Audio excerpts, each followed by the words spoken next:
αυτό.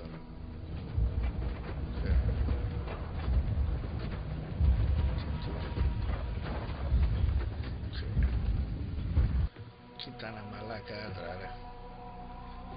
Έμαθα τα πίνεις όλα μεγάλε, αληθεύει. Καλή τι άντρας είναι αυτός. Έλα στον παππού. Έλα, σκέψτε μαλάκα, σκέψτε. Εσύ είσαι ο Λεοντίδας? Έχω ακούσει πολλά καλά λόγια για σένα. Ότι είσαι ανήπαντρος, καλό παιδί, πολύτεκνο. Εμένα με λένε Ξέρξη. Οι φίλοι με φωνάζουν Ξεσκίστρα. Εσύ να με λες και Συστράκι. Καλά ρε παπάρα, τι καιρό κάνει εκεί πάνω? Δεν έχεις μάθει ψηλούς δεν γαμάμε? Εδώ είναι Σπάρτου ρε μαλάκα.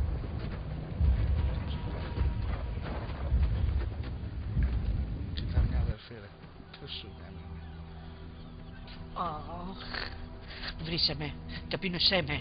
Βάρε τη σερβιέτα μου και βάρα με. Κάνε μου τι θες.